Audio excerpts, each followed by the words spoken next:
Sobat ITNJ yang hebat dan luar biasa, ketemu lagi di mata kuliah pendidikan Pancasila hari ini di pertemuan ke-6. Baik, Assalamualaikum warahmatullahi wabarakatuh. Salam sejahtera untuk kita semua. Baik, kita lanjutkan materi yang ke-6 ini, melanjutkan mengenai masih pengertian objek. Sekali lagi bahwa ini sangat vital karena berbeda objek, pengertian itu nanti bisa berakibat fatal di dalam menelaah atau mencermati Pancasila. Baik, di pertemuan ke-5 kemarin kita sudah sepakat dengan objek yang kita bahas adalah objek yang ada di dalam pembukaan Undang-Undang Dasar 45, karena itu adalah Pancasila yang secara formal berlaku saat ini. Walaupun pernah juga ada rumusan Pancasila yang ada di Undang-Undang Dasar sementara tahun 50, dan juga ada yang rumusannya sama dengan di Konstitusi RIS. Tapi kali ini mari kita bahas mengenai Pancasila yang ada di dalam pembukaan Undang-Undang Dasar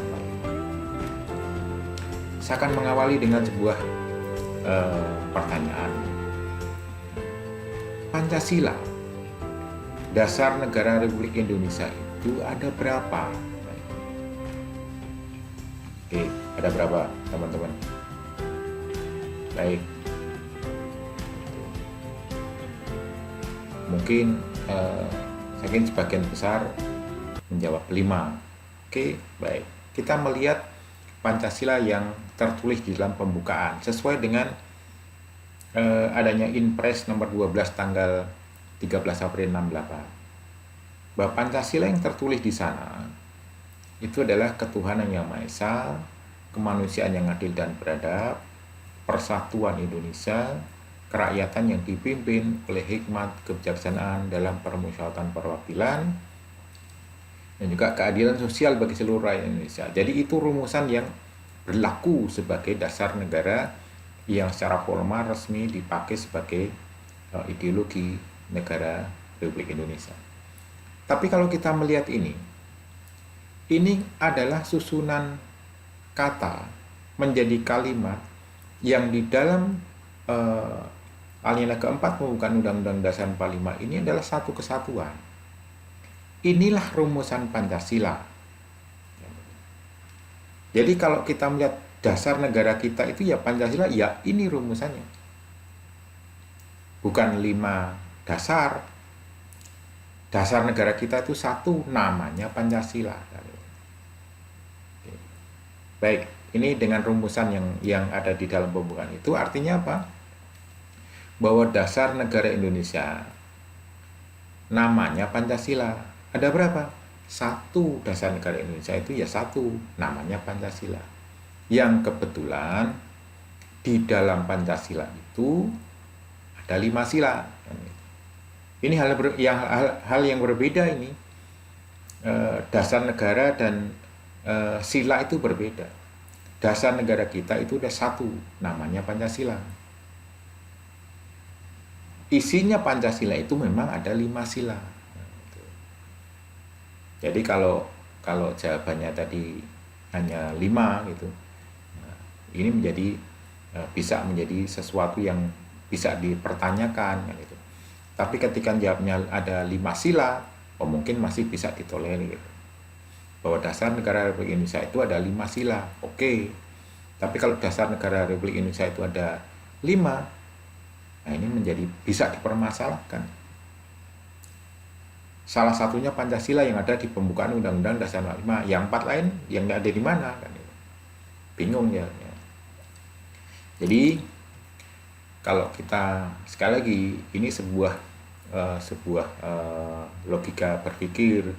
Saya ajak logika berpikir teman-teman untuk melihat bahwa dasar negara Republik Indonesia itu namanya Pancasila dan ada satu yang berlaku, yaitu Pancasila, bukan yang Pancasila lahir 1 Juni bukan Pancasila yang lahir 29 Mei, bukan yang 22 Juli, tapi Pancasila yang rumusannya ada di pembukaan Undang-Undang Dasar 45 itu, yang berlaku sekarang itu lahirnya 18 Agustus 45, kan itu.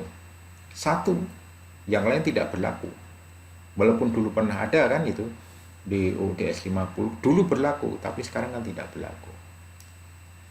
Nah, dulu pernah ada di tahun 49 ketika Republik Indonesia menggunakan UUD 45 dan RIS menggunakan Konstitusi RIS, pernah ada Pancasila yang berlaku dua. Tapi sekarang satu. Baik, mudah-mudahan ini bisa dipahami. Nah, bagaimana memahami susunan Pancasila itu, sila-silanya itu? Baik, ini bisa menggunakan seperti kalau kita berpikir bahwa sila-sila itu merupakan kesatuan majemuk tunggal bersifat organis. Jadi seperti makhluk hidup, kira-kira gitu. Jadi kalau manusia itu bagian-bagiannya ada kepala, ada tangan, ada kaki. Nah, semuanya itu merupakan bagian-bagian yang tidak terpisahkan sebagai manusia. Dan itu saling melengkapi walaupun kelihatannya kaki dan tangan itu berbeda fungsi. Tetapi itu merupakan satu kesatuan yang melengkapi yang namanya manusia. Jadi Pancasila itu seperti itu. Sila pertama, kedua, ketiga, empat, lima itu merupakan satu kesatuan yang tidak terpisahkan. Masing-masing kelihatannya berfungsi atau berbeda, tapi itu merupakan satu kesatuan seperti organis, seperti makhluk hidup. Jadi masing-masing memang mempunyai kedudukan dan fungsi sendiri. Baik, kita melihat, kalau kita melihat sila pertama dan kedua itu fungsinya itu sebagai moral negara, atau biasa kita sebut sebagai fondamen moral negara. Jadi fondamen moral negara itu ada di sila pertama dan kedua. Dengan sila ketiga ini fungsinya sebagai dasar pembentukan negara kesatuan Republik Indonesia. Jadi bersatunya wilayah yang sangat besar ini itu dari persatuan Indonesia itu berfungsi untuk sebagai dasar pembentukan NKRI. Nah, sila keempat di dalam Pancasila itu merupakan dasar sistem negara. Jadi bagaimana negara ini dikelola itu menggunakan sila keempat. Bagaimana itu? Modelnya adalah kerakyatan. Nah, siapa yang memimpin? Yang memimpin di Indonesia itu bukan presiden, bukan ketua DPR, ketua MPR, atau Kapolri, atau Panglima. Yang memimpin di Indonesia adalah kebijaksanaan atau hikmat kebijaksanaan. Nah, hikmat kebijaksanaan itu yang membuat siapa? Di dalam sila keempat itu yang membuat adalah musyawarah wakil-wakil kita. Nah, kalau presiden adalah kepala negara dan kepala pemerintahan. Tapi presiden tidak bisa mengatur di lembaga DPR karena hal yang berbeda. Di DPR ada sendiri, ada ketua DPR. Gitu. Jadi hal yang berbeda. Tetapi semuanya itu, walaupun presiden atau ketua DPR, ketua MPR atau Kapolri dan sebagainya, semuanya harus tunduk pada hikmat kebijaksanaan. Jadi hikmat kebijaksanaan itu apa? Undang-undang, hukum. Jadi sebenarnya semua proses ketatanegaraan kita itu harus berlandaskan pada hukum yang berlaku. Jadi siapapun tidak boleh melanggar hukum, termasuk penegak hukum pun tidak boleh melanggar hukum, harusnya kan gitu. Itulah sistem negara. Kemudian sila kelima itu sebagai tujuan negara. Jadi tujuan kita bernegara itu, bangsa yang menegara ini menjadi besar ini tujuannya adalah keadilan sosial bagi seluruh rakyat Indonesia. Nah, sila ke-3, 4, 5 ini yang biasa disebut sebagai fondamen politik negara. Jadi masing-masing sila itu sebenarnya tidak dapat dipisah-pisahkan karena masing-masing punya fungsi yang berbeda, dan Itulah dasar negara Indonesia. Jadi bisa dikatakan juga fondamen moral negara itu menjiwai fondamen politik negara, atau bisa dibalik bahwa fondamen politik negara itu dijiwai oleh fondamen moral negara. Jadi sekali lagi bahwa kalau kita berpikir seperti ini, bahwa sila-sila Pancasila itu mempunyai fungsi yang berbeda-beda, tetapi bukan kemudian bisa berdiri sendiri. Jadi sila-sila Pancasila itu merupakan satu kesatuan utuh yang namanya Pancasila. Oke. Atau bisa jadi menggunakan model ini, model bentuk susunan hierarkis piramidal. Anda bayangkan sebuah piramid. Jadi piramid itu kan sebuah bangunan yang itu merupakan satu kesatuan, walaupun yang paling bawah itu lebar, luas itu, dan mengerucut yang pucuk itu kecil. Tapi itu merupakan satu kesatuan sebuah bangunan. Jadi Pancasila itu seperti itu. Ada 5 lapisan di dalam hierarkis piramidal itu. Nah, sila pertama di dalam Pancasila atau bentuk susunan hierarkis piramidal itu, sila pertama adalah sebagai pondasi semua bangunan piramid itu. Jadi sila pertama itu adalah dasar dari semua sila. Jadi pondasi bangunannya itu sila pertama. Sila kedua itu didasari oleh sila pertama dan juga mendasari sila ketiga, 4, dan 5. Jadi kalau kita berbicara sila keempat sistem negara ini, sila keempat tidak boleh menyimpang dari dasarnya, yaitu sila pertama, kedua, dan ketiga. Dan tidak boleh sila keempat itu kemudian mempunyai tujuan yang berbeda selain sila kelima.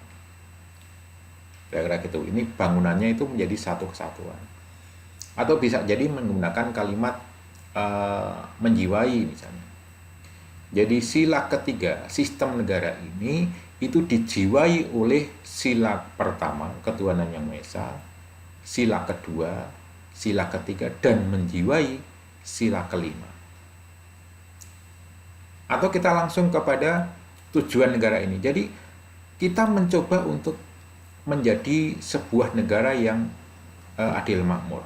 Jadi keadilan sosial bagi seluruh rakyat Indonesia itu didasari cara pencapaiannya tidak boleh menyimpang dari sila pertama, kedua, 3, dan 4.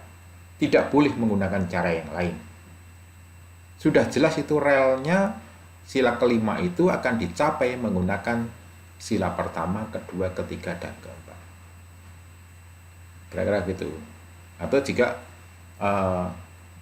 kalau menggunakan meliputi, jadi sila kelima keberhasilan Indonesia itu diliputi oleh sila pertama, kedua, ketiga, dan 4. Atau sila pertama ketuhanan yang Maha Esa itu meliputi seluruh kegiatan atau seluruh pergerakan negara ini.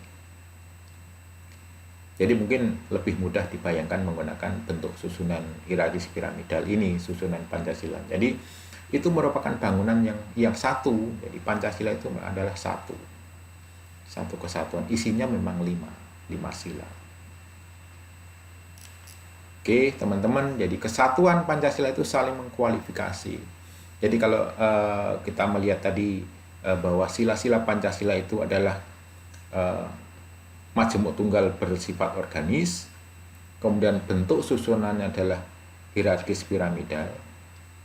Nah, hubungan masing-masing silanya itu adalah saling mengkualifikasi atau saling mengisi dalam rangka bentuk yang hierarkis piramidal tadi.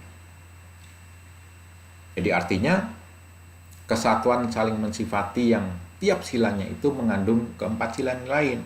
Jadi kalau kita berbicara sila ketiga persatuan Indonesia, itu disifati oleh sila pertama dan kedua, dan juga persatuan Indonesia itu mensifati sistem negara sila keempat dan juga tujuan negara sila kelima. Jadi sekali lagi kesimpulannya adalah sila-sila Pancasila itu merupakan satu kesatuan yang tidak terpisahkan. Begitu sebagai sebuah bangunan hierarkis piramidal atau kesatuan majemuk tunggal bersifat organis seperti makhluk hidup. Oke, mudah-mudahan ini menjadi wawasan yang lain, mencoba untuk melihat jangan sampai bahwa digeser satu kata saja itu sudah berbeda pengertiannya.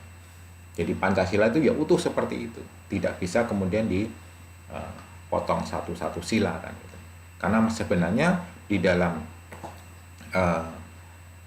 satu sila itu sebenarnya mengandung atau disifati 4 sila yang lain. Nah, demikian yang bisa saya sampaikan di pertemuan hari ini. Mudah-mudahan bermanfaat dan terima kasih. Sampai ketemu di pertemuan selanjutnya. Assalamualaikum warahmatullahi wabarakatuh.